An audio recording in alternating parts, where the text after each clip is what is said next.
Today's video is brought to you by Card Kingdom. And right now you can get this sweet Scoop Soldier sticker when you order over on cardkingdom.com. Just mention in your order notes that you want a Scoop Soldier sticker when you check out. Innistrad Crimson Vow pre-constructed decks have been revealed, which means it's time for another round of my Precon upgrades. I'll go over how each pre-constructed deck plays, why you should buy it, analyze its strengths and weaknesses, then use that information to recommend an optimal and impactful $50 upgrade. Today we're covering the Precon Vampiric Bloodline, a black-red vampire tribal deck. The Precon is all about playing vampires and rewarding you for doing so, such as pumping them with Stromkirk Captain, drawing cards off them with Champion of Dusk, or killing off non-vampires with Olivia's Wrath. The deck also dabbles in two vampiric sub-themes. The first is a blood theme, generating blood tokens off cards like Glasscast Heart or Arterial Alchemy and utilizing them by casting madness cards like Shadowgrange Archfiend, or giving all of our vampires madness with Falconwrath Gorger. My personal favorite card in the 99, by the way. This card is awesome. The second sub-theme is Sacrifice, sacrificing vampires like Bloodtithe Harvester for removal, or sacrificing creatures to goad with Loreen the Diversion, then benefiting off the death triggers by pumping your team with Cordial Vampire,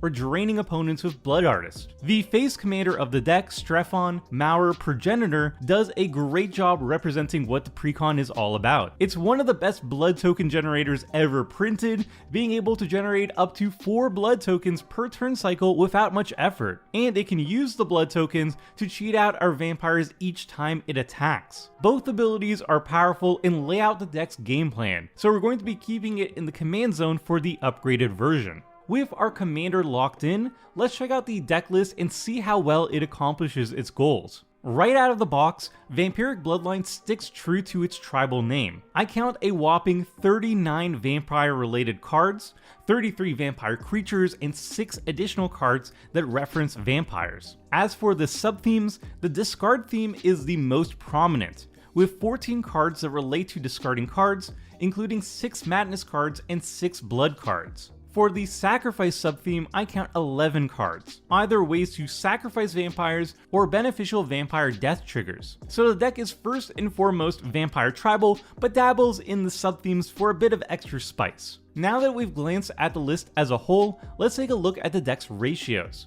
As I often explain in my Budget Commander articles and videos, every time I build a rough draft of a deck, I make sure that I have a certain ratio of mana, interaction, card advantage, and other deck fundamentals. This gives me a reference point to compare to the deck and see which areas may need improvement. My general ratio is 50 mana, lands and ramp, usually a 37-13 split, 10 card draw, cards that net you 2 or more cards in hand, 8 targeted removal, split between creature, artifact, enchantment removal, and counter magic, 3 board wipes, creature light decks might want 1 more, and creature heavy decks might want 1 less, 2 graveyard recursion, 2 flexible tutors, and at higher budgets I recommend more tutors, 1 graveyard hate, and 1 finisher, something that can win games the turn you cast it without too much setup. That's always my starting point, which is then tweaked to suit the individual deck strategy and further tweaked with playtesting. I always find this checklist immensely useful to figure out some quick ways to improve the deck in question.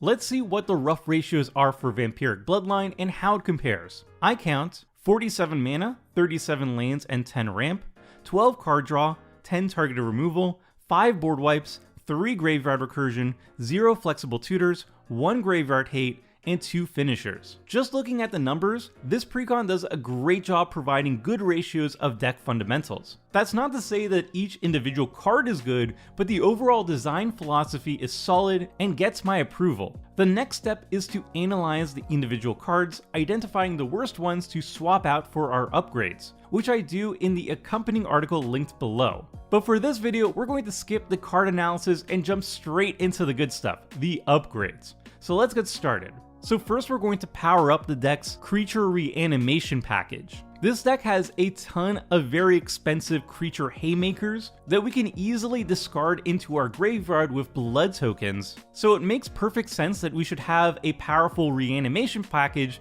to cheat them out from our graveyard directly onto the battlefield. And the best card to do this has to be Olivia Crimson Bride. This is a vampire, it's Rakdos, and it can repeatedly reanimate a creature every single combat phase. This card is absolutely perfect for this deck. And we're going to take out Mob Rule for it.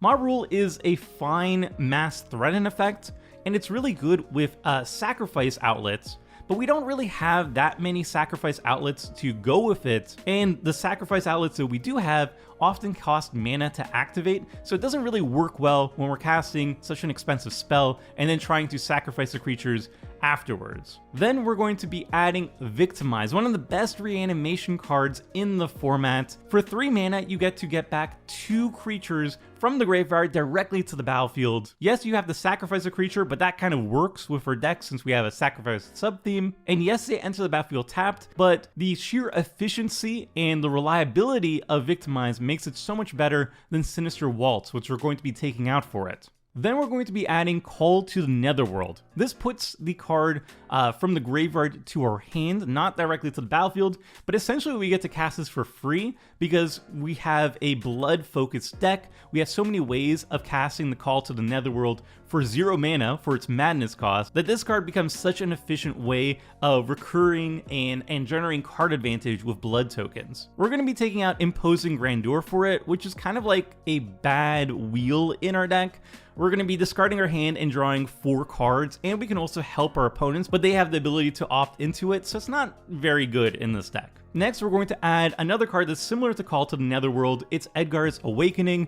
This one requires us to pay 1 black mana for casting it for its pseudo madness cost, but we can just hard cast it for 5 mana to reanimate a creature directly to the battlefield, so the flexibility is nice, even though we're more likely going to be using it as its pseudo madness cost, paying 1 black to get back something to our hand. And we're going to be taking out Molten Echoes for it. Molten Echoes is a nice way of providing extra pressure in a tribal deck, but we don't have a lot of enter the battlefield abilities. We don't have a lot of ways to actually get extra synergies out of Echoes, so it's okay, but it's not great in this deck. Next, we're going to bolster the blood sub-theme of the deck, and we're going to start things off with Anya, Maid of Dishonor. Anya is a fantastic blood generator in a vampire tribal deck, obviously, and she also provides a sack outlet for creatures or blood tokens to drain our opponents, and also when we're draining our opponents, that sets up Strefan to generate at least 3 blood tokens, 1 for each opponent. So it's a very reliable way of triggering Strefan to make even more blood.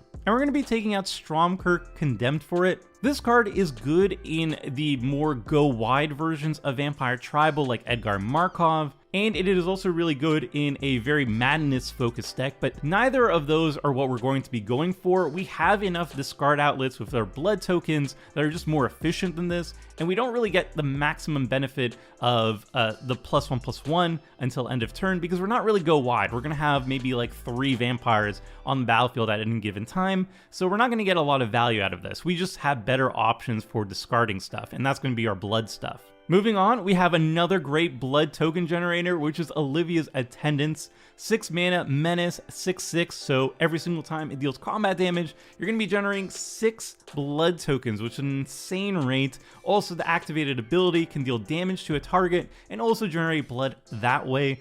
We can cheat this out into play with Strefan or a reanimation package, and it's just an excellent card to generate blood. Then we're going to be taking out probably the worst card in the entire deck, Vampiric Dragon. Even though we can just cheat on its absurdly high mana cost of 8, it's still just a 5/5 flyer that is just pretty dorky. Yeah, I can get a little bit bigger, yeah, I can ping, but it's not a good card. Next up, we have another great blood token generator with Voldaren Bloodcaster. It's just super efficient and works really well with our sacrifice sub-theme. And we're going to be taking out Crimson Honor Guard, which is a nice way of dealing extra damage to our opponents, but we simply have more synergistic options to put into our deck, so this one is going to go. Next up, we got Falcon Wrath Forebear, another great blood token generator. Basically generates 1 blood token every single turn, and it can easily recur itself, so you can discard it early to a blood token and then just reanimate it, and you have this constant recursive threat that's generating blood every single turn. And we're going to take out Vampire Nighthawk for it. Vampire Nighthawk is a good blocker, a little bit of lifelink, but no inherent synergy in the deck other than being a vampire. Now that we've really enhanced our blood token package, I'm going to be adding in Reckless Fire Weaver, which is whenever an artifact enters the battlefield under your control, you'll deal 1 damage to each opponent. This works well with blood tokens because all the blood tokens are artifacts, so this damage can stack up super fast. Reckless Fire Weaver can start dealing like 4 damage every single turn cycle, possibly even more, and that's pretty insane for a 2-drop. And it works well with Strefan. And we're going to be taking out Falcon Wrath Noble. Falcon Wrath Noble is a very good card. It's very good in aristocrat decks. However, it is 4 mana for essentially just a secondary blood artist. It's just not as mana efficient as some of our better options. Like, we're just going to be doing more damage more efficiently with the Fire Reaver over the Noble in this deck. So another way of taking advantage of all these extra blood tokens we've added is some discard synergy. So one of the best discard targets in the deck will be Anger, which, as long as it's in the graveyard, all of our creatures are going to have haste, which is super important in a deck that has so many combat triggers. And we're going to be taking out a much worse haste enabler, Bloodsworn Steward. Yes, it's a vampire, and yes, it gives our commander haste, but it doesn't give our other vampires any haste. So Anger is just simply way better in a deck that is so focused on blood and ways of easily putting it into the graveyard. And another way of taking advantage of all this discarding is Archfiend of Ifnir. This is an asymmetrical board wipe when paired with all of our blood tokens. This can just easily, repeatedly kill off all our opponent's creatures, make it so that we can just attack them freely with whatever we have on board, and just deal with any threat they could possibly put on the board as well. This card is absolutely amazing in any deck that can easily cycle or discard on demand. And we're going to be taking out Avacyn's Judgment for it. Yes, it's a Madness card, and we can easily cast it for its Madness card, but speaking from personal experience, it just costs too much mana for what it does. Archfiend is just simply way better at killing opposing creatures. But a card that is much more mana efficient at killing things with Madness is Terminal Agony. Just 2 mana, you kill any target creature. We're almost always going to be casting it for its Madness cost because it works so well with blood tokens. And we're going to be taking out Urge to feed with it. I love that it focuses on helping the Tribe. I love that it can give +1/+1 counters to our vampires, but -3/-3 is just not enough to kill most things that we want to be killing with a removal spell like this. And then the final card to really take advantage of blood tokens has to be Squee Goblin Nabob. Basically what Squee does is it turns all of your rummage effects, like the blood tokens, into straight card advantage at least once per turn cycle, because once per turn we can discard Squee Goblin Nabob and then just return it back to our hand on our next upkeep, and essentially we haven't gone down a card every single time we're rummaging with Squee. This card is absolutely amazing, and it turns at least one of our blood tokens every single turn cycle into straight card draw. It is fantastic. And we're going to be cutting the worst card advantage in the Precon for it, Underworld Connections. It's basically a bad Phyrexian Arena, and I don't even like Phyrexian Arena, so this card is an easy cut. Next, we're going to add Vampire Socialite to the deck. This is a great way to pump up our vampires for a 2-drop. It's just excellent. There's a lot of ways that we're going to be pinging our opponents and triggering its ability very reliably here. And we're going to be taking out Loreen the Diversion for it. Loreen is sweet. It gets a partner every single time you cast her, and it is a sack outlet, but it is kind of an expensive one, and goading isn't really what we're trying to be doing in this particular deck. And then next we're going to be adding Florian Voldaren Scion, another really great way of generating card advantage and card selection, and it's a vampire, and just overall it's a very sweet card. And we're going to be taking out Camber the Plunderer for it. Again, goading our opponents and forcing them to have creatures that die isn't really what this deck is all about. Camber and Loreen are just better suited in a goad deck, not this one. Then we're going to upgrade the card draw options in the deck with Pact of the Serpent. 3 mana, draw a card equal to the number of vampires we control is just fantastic in a tribal deck. And we're going to be taking out Predator's Howl for it. This is another efficient card advantage engine, but we're less interested in casting these spells from our opponents than we are from our own deck, because we are very much a synergy focused deck. We're a tribal deck, so unless our opponents are playing a vampire deck or a madness deck or a blood deck, the quality of cards we're going to be getting from their decks are just going to be less useful to us than drawing cards from our own deck. And then we're going to make an easy card draw swap with Pointed Discussion. 3 mana, draw 2 cards, make a blood token is really good in a deck that is focused on making blood. And we're going to be taking out Ancient Craving. This card is solid, but it just lacks the synergy that Pointed Discussion has. Next, we're going to add one of the best finishers available to us for this deck, and that's Breath of Fury. This card can take essentially multiple combat phases in a single turn. All we have to do is sacrifice some creatures for it, which our deck kind of wants to be doing anyway. And our deck has so many cards that benefit from extra combat phases, like our commander, Strefan, which can put in another vampire tapped and attacking every single time it attacks. So the more times we're attacking, the more stuff we're cheating into play, and our opponents are just going to die 9 times out of 10 when we play Breath of Fury and they don't have an immediate answer for it. And we're going to be taking out Indulgent Aristocrat for this. It's a good card for Vampire Tribal, but this is much better for a go wide deck like Edgar and Markov. Not so much here, where we're just not going to have that many vampires to really get advantage of those +1/+1 counters. Finally, we're going to upgrade the mana of this deck, and we're going to start with adding Cryptolith Fragment. The really cool thing about Cryptolith Fragment is how well it works with our commander Strefan. When everybody's losing life, we're going to consistently make a blood token for every single player at the table. So while we're ramping, we're also going to be making 4 blood tokens every single turn consistently and reliably with Strefan. And we're going to be taking out Unstable Obelisk for it. I like the extra utility of having a removal spell on a mana rock, but it's just not efficient at either side, so the fragment is just better. Next, we're going to be lowering our mana curve a little bit more with Mind Stone instead of Commander Sphere, and we're going to be adding Talisman of Indulgence instead of Dark Imposter. Dark Imposter is repeatable removal, and that's kind of cool, but it just costs way too much these days to activate it reliably, so I'm going to just cut it for something more efficient. More ramp is better. Next, we're going to be adding a Sack Outlet that's also incredibly hard to kill and often just wins the game. It's Yaheni, Undying Partisan. Being able to become indestructible at any given time means it's so reliable at surviving board wipes and whatnot. It has haste, it can sacrifice on demand, it's a vampire. This card does work. I've seen Yaheni kill people out of nowhere pretty reliably. And we're going to be taking out Damnable Pact for it. Damnable Pact is probably one of our least mana efficient ways of drawing cards, and we simply have added a lot better ways of generating card advantage that we can just cut this card now. Finally, we're going to be tweaking around our mana base, and first we're going to be adding Malakir Rebirth. This is a land on one side, but also just a very flexible protection spell on the other side. If you're in black, I just put Malakir Rebirth in there and not think too much about it because this card is absolutely fantastic. And we're going to be taking out Temple of the False God for it. Temple of the False God is kind of a meme in Commander. It's not as bad as people think, but it works best in green decks that have high land counts and have lots of land ramp effects.